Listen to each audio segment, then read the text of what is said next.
स्वः तत्सवितुर्वरेण्यं भर्गो देवस्य धीमहि धियो यो नः प्रचोदयात्।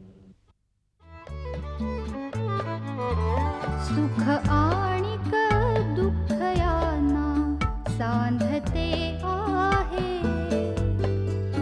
जीवनाशी ती कधीची भांडते आहे।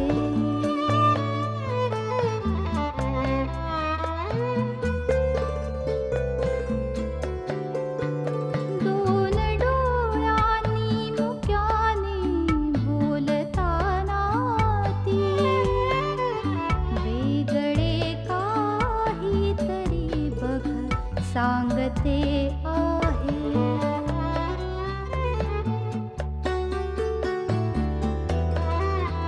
जीवनाचे एक गाणे गात जाताना वेगळीशी चाल त्याची बांधते आहे। जीवनासाठी जणू ही अकस्मिता, सुखाणिक दुःख वेडी अवंतिका।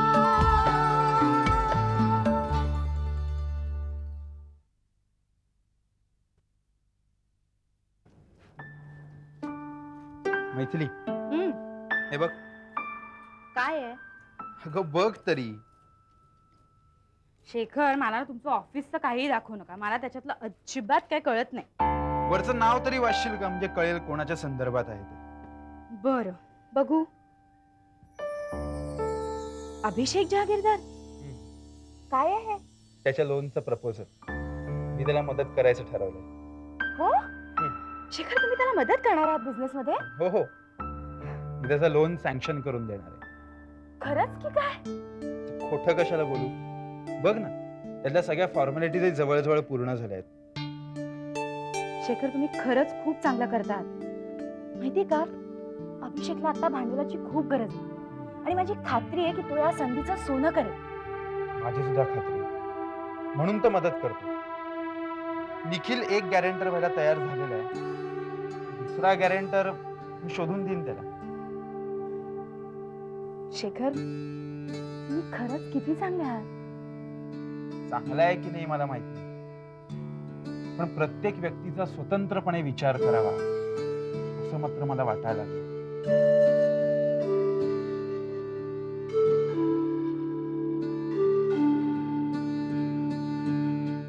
भावना, काल मला कोण भेटला असेल, ओळख बघू.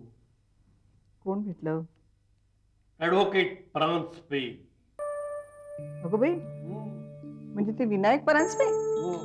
तर किती वर्षांनी नाही? अगं, त्याला इतका आनंद झाला मला बघून. म्हणाला आता एक दिवस आरामात गप्पा मारायला घरी येतो. खरंच बरं होईल आले तर. माझी आणि इलाची भेट होईल. इथे मला एक चांगली मैत्रीण मिळेल. नाहीतरी इथे आल्यापासून मैत्रीणच नव्हती मला कोणी. ती आहे ना तुझी लाडकी मैत्रीण मृण्मयी.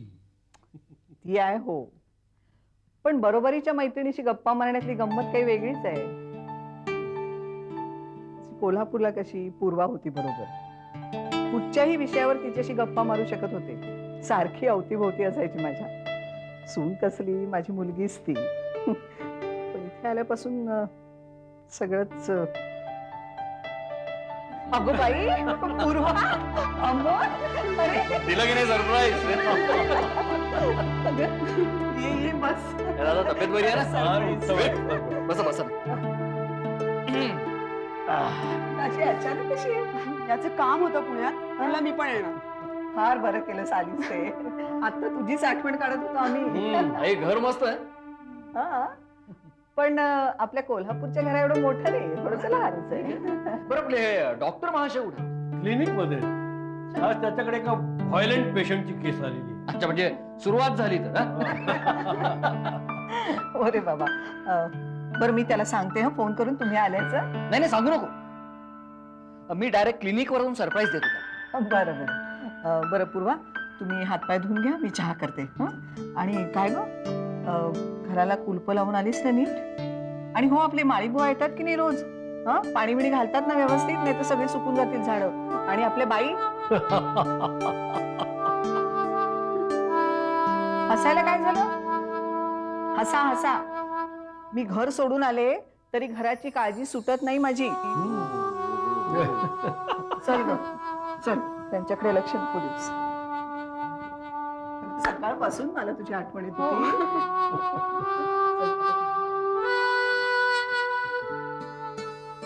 काय रे अमोल?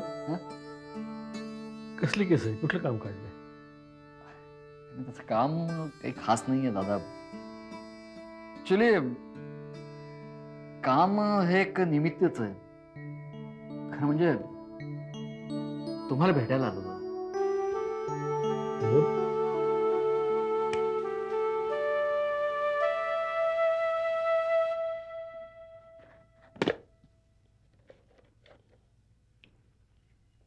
मामा तू अवी आणि सानिका नाही आहेत का?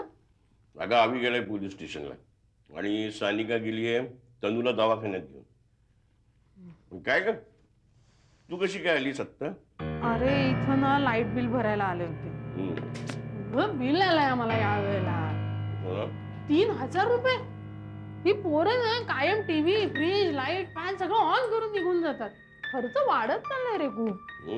तरी तुझे अजून डोळे उघडत नाहीयेत. म्हणजे एक दिवस सगळं कंठशील आणि मग म्हणू नकोस की मामा तू काही सांगितलं नाहीस म्हणून. काय बोलतात तुझ्याबद्दल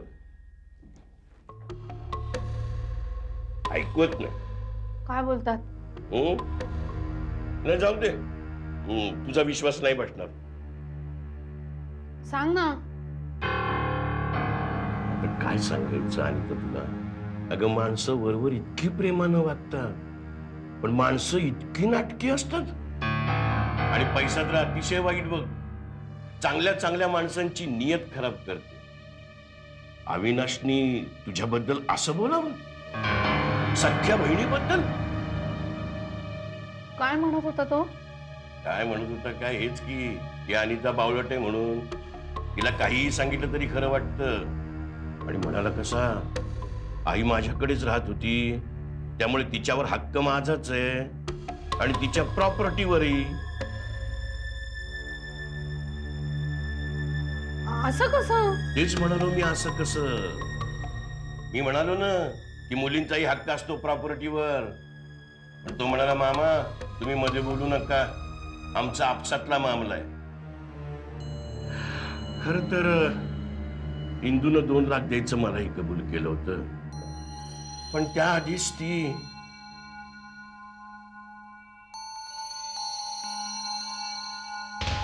आणि तुला काय वाटतं मी हे सगळं खोटं बोलतोय म्हणून?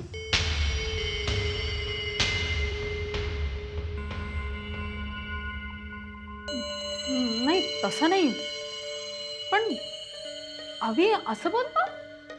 हे बघ मी काय म्हणते तुला अनिता माहिती का, तू एकदा त्यांच्या समोर हा विषय तर काढ ना. त्यांना कळू दे ना की तू दिसतेस तितकी बावळट नाहीयेस म्हणून. काय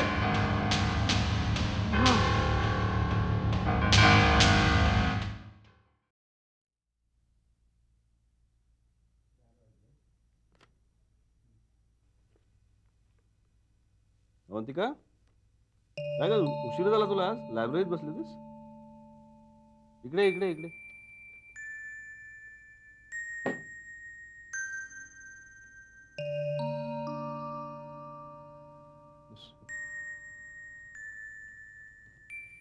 काय झालं कॉलेजमध्ये? खूप काय झालीस?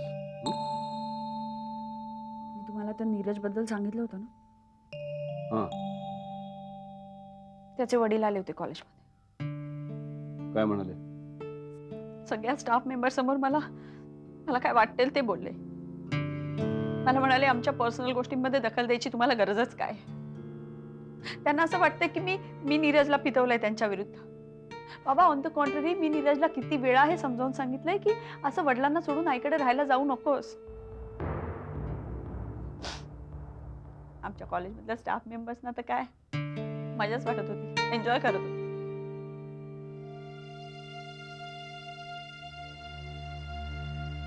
मी आता ठरवलं कुणाच्याही कसल्याही भानगडीत मी पडणार नाही. हा हा हा हे बघा अवंतिका, असं फ्रस्ट्रेट नाही व्हायचं. आपण एखादी चांगली गोष्ट करायला जातो तेव्हा 4 वाईट गोष्टी आपल्याला ऐकाव्या लागतातच. मनाची तयारी करायची. समोरच्याला त्याची चूक कधी ना कधीतरी लक्षात येतेच. आपला हेतू चांगला आहे ना, चल. हे बघा अवंतिका, जी माणसं स्वतःचा परिणामांचा विचार न करता समाजातल्या काही गोष्टी बदलायचा प्रयत्न करतात तीच माणसं मोठी होतात. तुझ्यात तसाच एक स्पार्क. माझी खात्री आहे तू तसंच काहीतरी वेगळं करू शकतेस. करावंच समजा.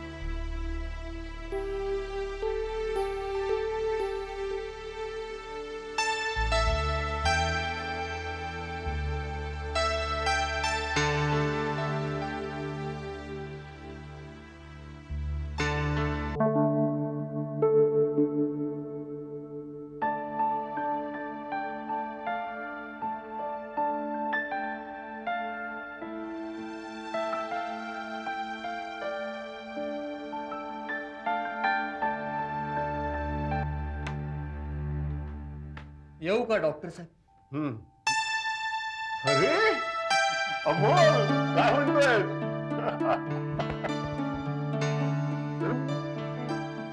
कसा आहेस?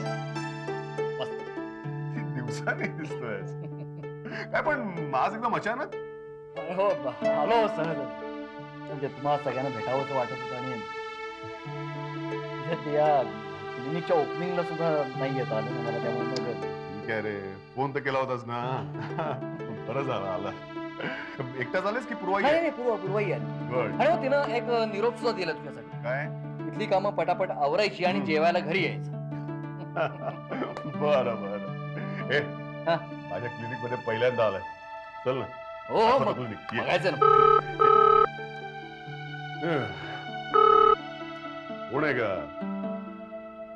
अच्छा दे. हा अवंतिका बोल. अगं काल दिवसभर मी तुझा सेल ट्राय करत होतो. नॉट रिचेबल होता. हा हो अच्छा अच्छा अच्छा. नाही ते विसरलोच ग मी. I am sorry. अगं अमोल आलाय आता.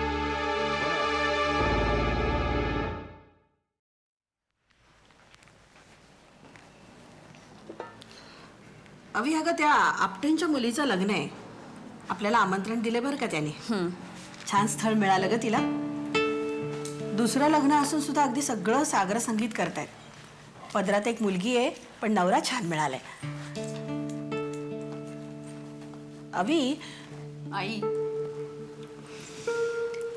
कालपासून तुला माझ्याशी काहीतरी बोलायचं आहे हो ना? स्पष्टपणे बोलून का नाही टाकत? रागवणार नाहीस ना? नाही, बोल. अगं अनिशच्या आईचा गीताचा फोन आला होता. हो, काय म्हणाली? त्यांच्या मनात ना तुझं आणि अनिशचं. आई, या विषयावर आपलं एकदा बोलणं झालंय ना. अगं पण मैत्री असली तरी नंतर प्रेम होऊ शकत नाही का? इतका चांगला मुलगा आहे तो. छान सांभाळेल तुला, आर्यला. आई ग, आत्ता माझ्या मनात लग्नाचा विचार नाही, अजिबात नाही. तू त्यांना आशेला लावू नकोस. गेले मी.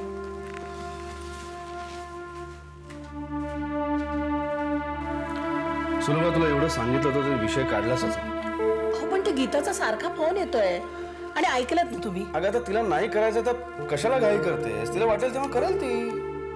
हिच्या मनात अनिश नाहीये म्हणजे निखिल बद्दल नक्की काय? सुलभा, बघा माझं मन सांगते. हे बघ, या बाबतीत काहीही घडू शकतं. तिच्या नशिबात असेल ना तेच होणार. तिने कितीही नाही म्हटलं तरी.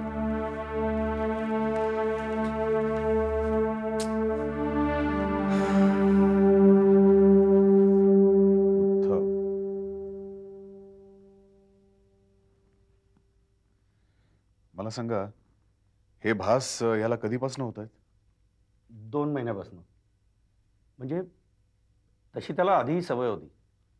तो स्वतःशीच बोलायचा, पण थोडंफार. पण ते प्रकरण झालं आणि त्याचं प्रमाण वाढलं. कुठलं प्रकरण? डॉक्टर, त्यांनी एकाकडून पैसे घेतलेत. म्हणजे किती काय याची आम्हाला काहीच कल्पना नाही, पण ऐकलं की ती रक्कम खूप मोठी आहे आणि आम्ही मनात आणलं तरी ती रक्कम नाही फेडू शकत. तेव्हापासून त्या माणसाने याला ब्लॅकमेल करायला सुरुवात केली. एकदा तर त्यांनी त्याच्यावर हल्लाही केला. सुदैवाने त्यातनं वाचला तो. मग तुम्ही पोलीस कंप्लेंट नाही केली? डॉक्टर, तो माणूस चांगला नाहीये. पोलिसात जायचं नाही अशी त्याने आम्हाला धमकी दिली. नंतर त्याची माणसं सारखी याचा पाठलाग करू लागली आणि मग याला भास व्हायला लागली की कोणीतरी आपल्यावर हल्ला करतंय. मग स्वतःला वाचवण्यासाठी हातात जी वस्तू मिळेल ती तो फेकून मारतो. समोरच्यावर हल्ला पण करतो.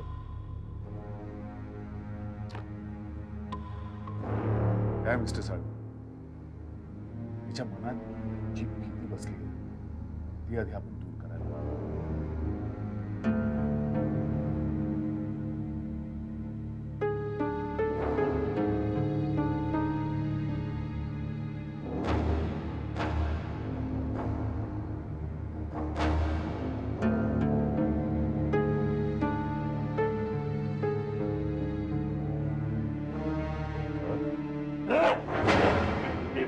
मी काय केलेलं नाहीये.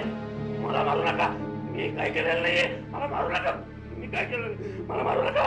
बघ उद्धव, मला माहिती आहे तू काही केलेलं नाहीयेस आणि कोणी मारणार नाही तुला इथे. हा, तू घाबरू नकोस. नाही नाही शांत हो. हा, शांत हो. तुला कोणी मारणार नाहीये इथं. हा, नामदेव. नाही, त्याला बोलू. मला मारतो. मला मार. मी काय केलेलं नाही. मारू नका. मारू नका मला. अरे मित्र आहे आपला तो.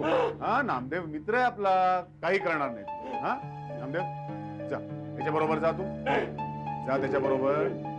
काही करणार नाही तुला.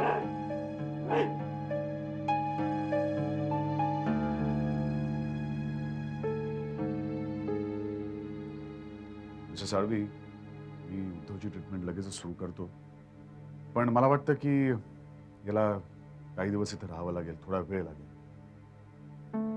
आणि आय थिंक की तुम्ही पोलीस कंप्लेंट सुद्धा करायला हवी.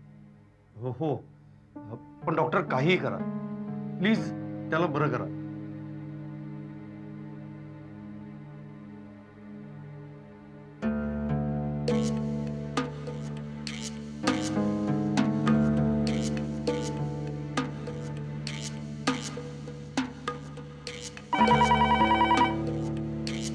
हॅलो, बघ मला तुझ्याशी काहीही बोलायचं नाहीये.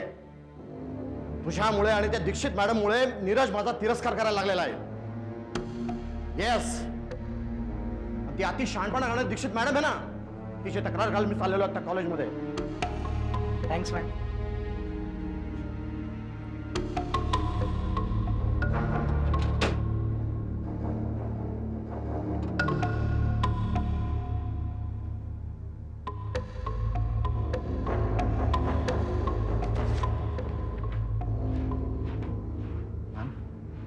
Ma'am, I am really sorry.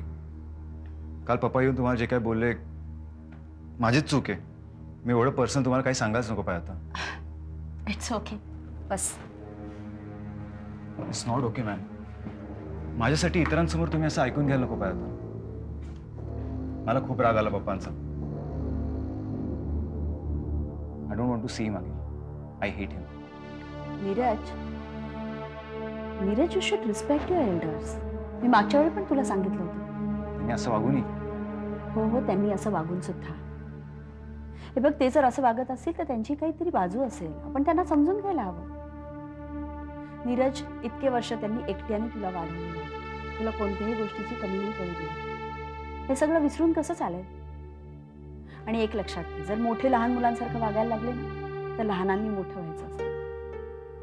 मला माहिती आहे तुला तुझे आई आणि वडील दोघंही एकत्र व्हायला हवेत. त्यासाठी तू प्रयत्नही करतोस, पण तसं होणार नसेल तर तू ते विसरून जाणंच योग्य. तू त्याच्यासाठी दुःखी होऊ नकोस, कष्टी होऊ नकोस. I think you better concentrate on your studies.